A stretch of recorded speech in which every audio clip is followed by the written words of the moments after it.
Hello everyone, this is Lay Catherine Villasis, and in this video, we are going to discuss Module 5 of the program Technology for Teaching and Learning 1. This presentation is entitled Flexible Learning Environment. I hope that throughout this lecture, you will learn a lot. Let us start with a little introduction. What is meant by flexible learning environment? It is a broad term used to define the design and delivery of programs, courses, and learning experiences in the most accessible way. We may have encountered this more rampantly after the pandemic hit us. This is a type of flexible learning environment where students and teachers teach and learn vice versa with the most possible way of being connected anywhere and anytime. It can be a combination of different structures, educational strategies, and curricular approaches that allow learners to have access to what they need when they need it. The scope of this lecture revolves around four main ideas: the online distance learning, the synchronous and asynchronous, the blended learning, and the online learning community. Our first stop is online distance learning.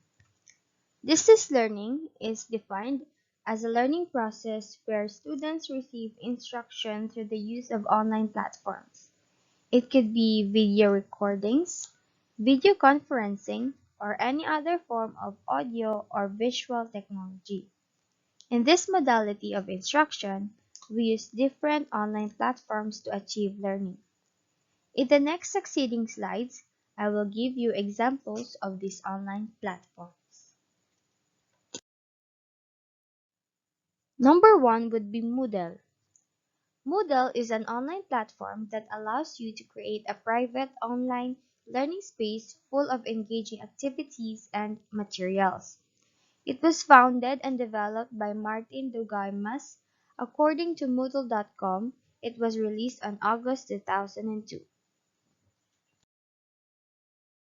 This is a picture of what Moodle looks like. We also have Google Classroom. Google Classroom is a reliable tool for schoolroom management. This is an exceptional platform for student assessment, grading, and teacher-student communication. It also connects all specific Google offerings collectively to assist instructors and establishments to go paperless. This is how a Google Classroom would look like. Another platform is Schoology. Like Moodle and Google Classroom, it also serves as an online platform for learning. Schoology may be a social organizing benefit and virtual learning environment for K-12 schools and higher education that permits students to form, learn, and share scholarly substance. It effortlessly constructs courses that use modern and existing substance. A Schoology website would look like this. We also have Edmodo. Edmodo is additionally acknowledged as Facebook for School. It is the premier social media and learning platform for students and college students alike. It was founded in 2008, and the website online has been popular because it gained over 20 million users. Edmodo looks like this.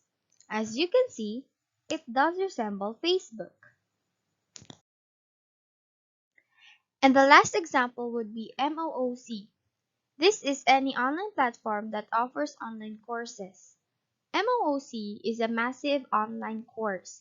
It is an online route aimed at limitless participation and open get entry to by the way of web. This platform contains many numbers of providers. In the picture, we have edX as an example of provider. With the use of online distance learning modality, We also have advantages and disadvantages to these. Here are some advantages and disadvantages of online distance learning. Let's discuss first the advantages. According to a study conducted by BGs in 2021, online learning saves money and time. Most often, the fee for online classes is much lower than the usual on-campus classes. As students save money because of reduced financial obligations, schools also save money because of less expense in maintaining their facilities. Students can also save time because of shorter travel times. There's no need to be on the road to beat the traffic just to be inside the classrooms. Study materials are available and just needed to be downloaded. Moreover, Oxford Learning College in 2015 enumerated three more advantages of online distance learning. First is flexibility, then comfort, and instant updates. Because online distance learning can be student-centered, the learner can control the schedule within the time frame given by the teachers. Also, one learn can one can learn anywhere at any time. Online learning can be done in any place, at home wearing comfortable clothes, or somewhere in the rural province, as long as there's an internet connection.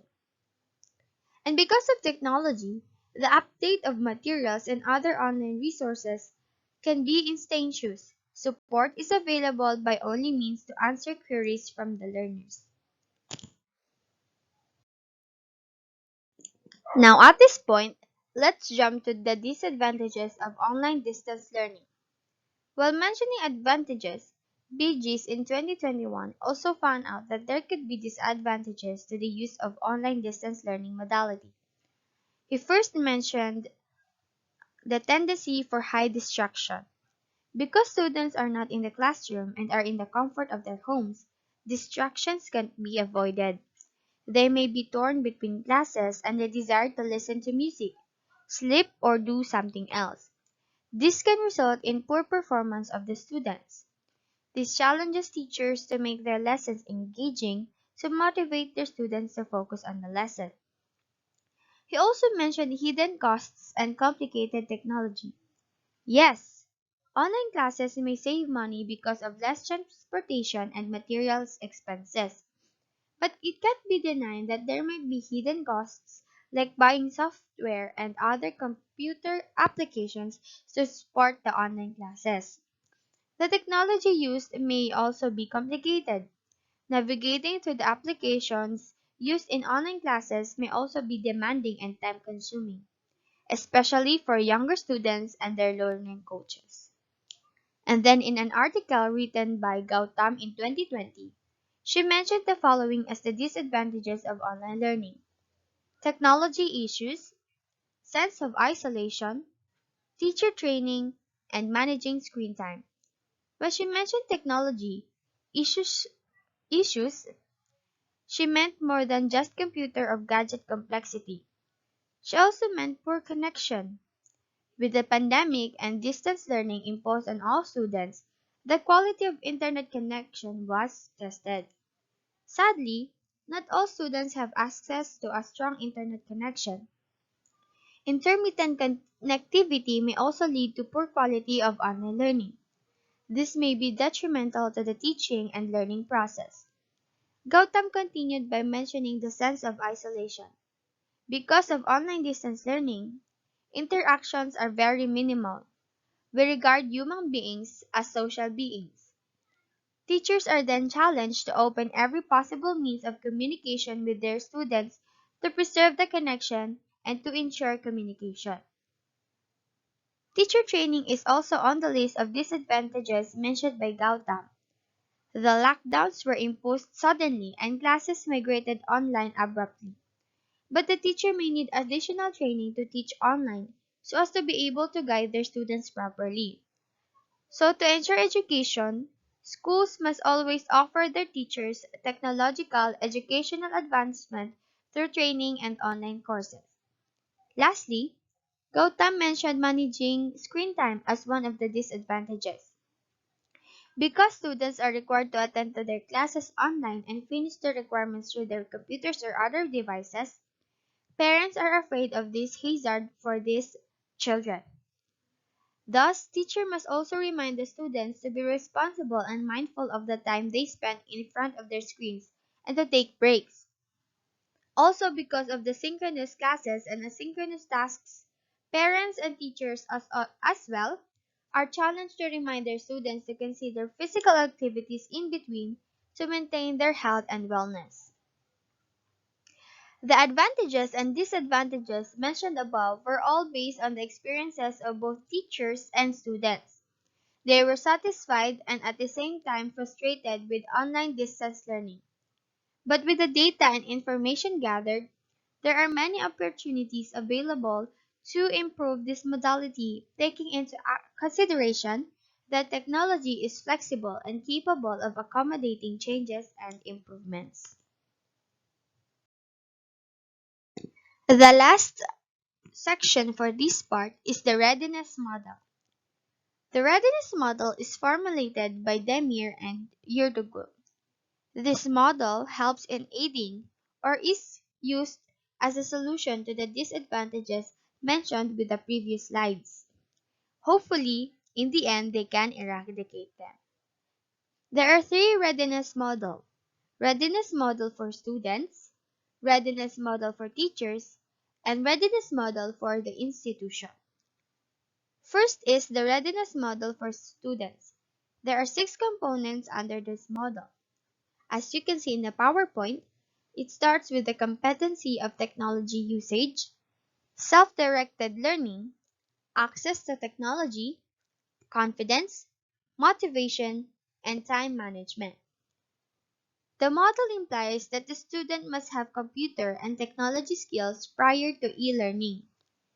They must have good study habits and independent learning skills and must be motivated in attending online classes.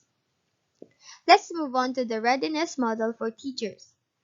This model has 8 components: acceptance, access to technology, motivation, time management, institution and policy, content, pedagogical competency, and competency in technology usage.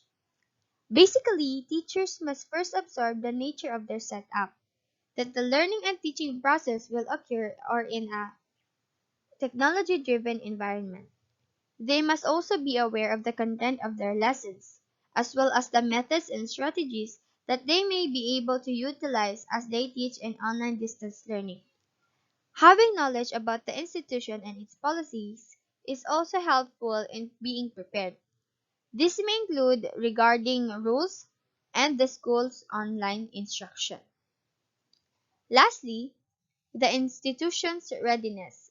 In this model, we have 7 components: finance, ICT infrastructures, human resources, management and leadership, content, culture, and competency in technology usage. The capacity of institution to invest in the right and appropriate technology is the institution's primary concern when it comes to learning and teaching with technology, as they need to invest in their ICT infrastructures. The institution must also be concerned with its human resources, management, and leadership for training and updating. Part 1 is now done. We will move to discuss the second main idea in this lecture: synchronous and asynchronous. Synchronous is an adjective that's defined as occurring at the same time. Asynchronous, on the other hand, is an adjective that means not occurring at the same time. Now, if we incorporate this in education and learning, what would synchronous and asynchronous mean? Synchronous and asynchronous modalities.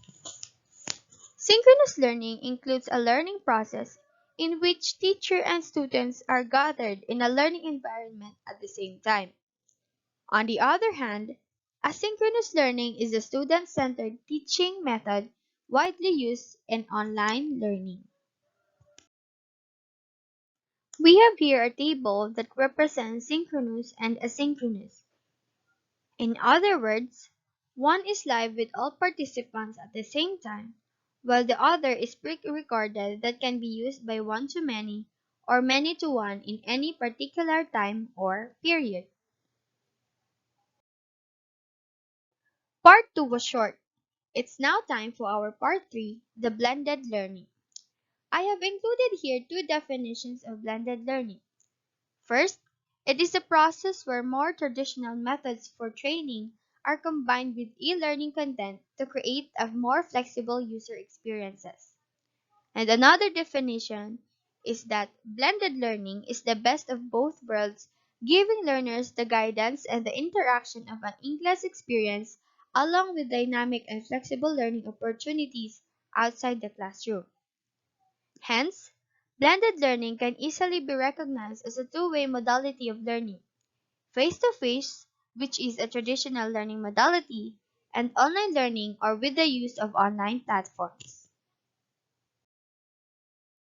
According to studies and the module in our virtual learning environment, blended learning has 6 different approaches.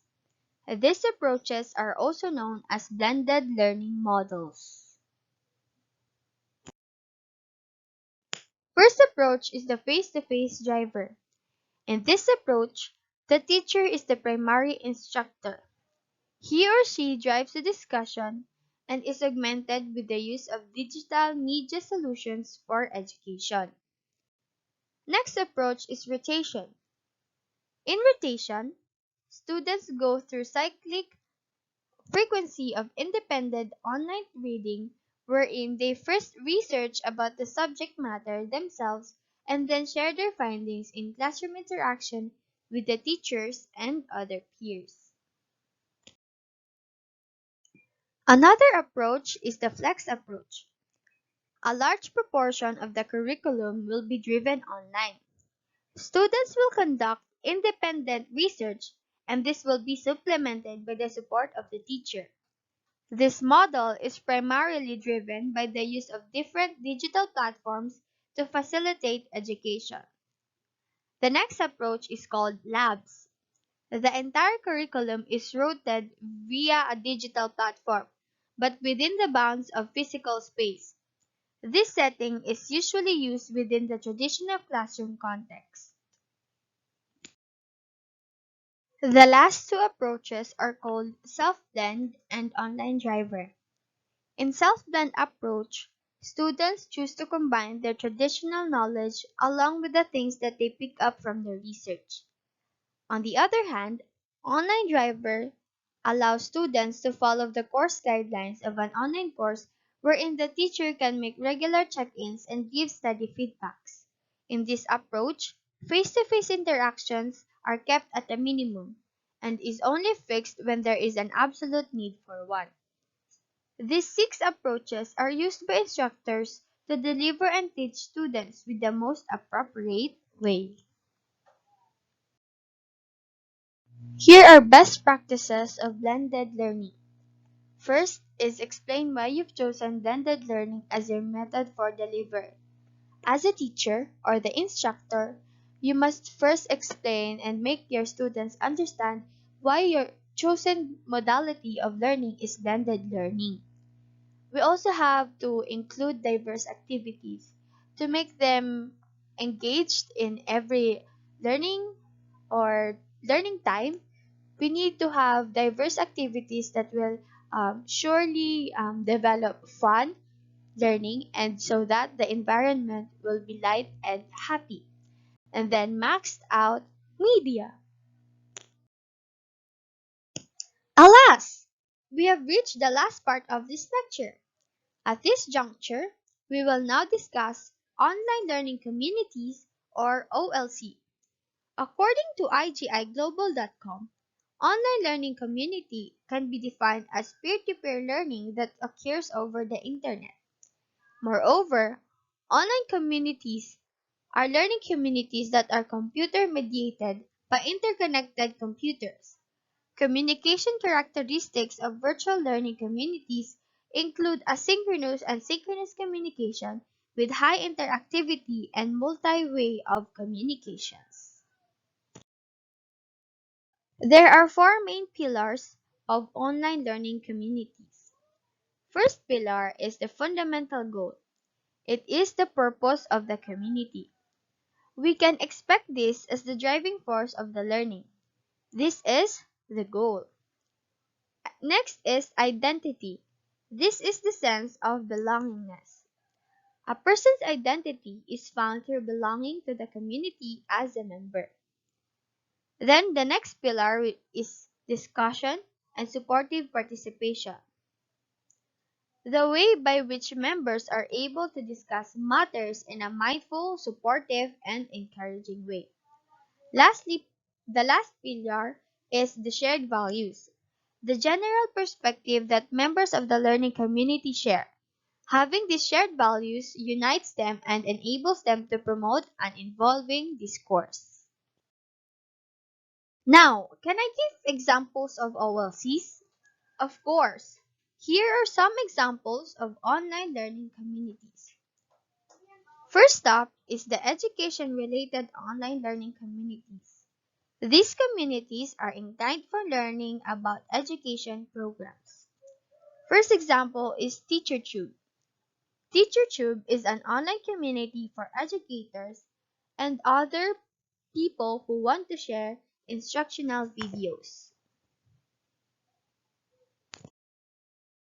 This is how TeacherTube would look like on the internet. Another is We the Teachers.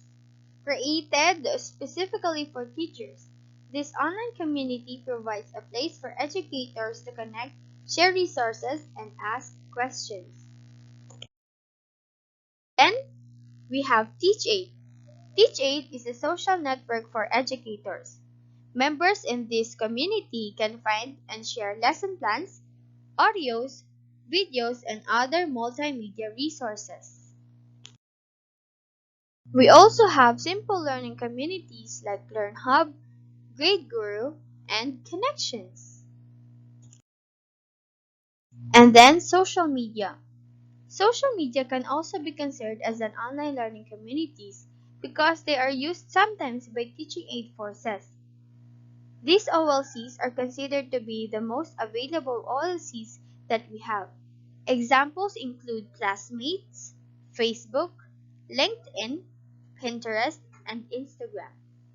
I think I don't need to elaborate this more because I know you guys have already enough knowledge about these platforms. Now we are going to jump to the outcomes that indicate a thriving online community. This is proposed by Pavlov and Pat in 1999. Active interaction. It involves course content and personal communication. Collaborative learning. When comments are exchanged between students. Socially constructed meaning. When questions and agreements are being raised on matters. Sharing of resources. The community is effective when there is sharing between students. And support and encouragement.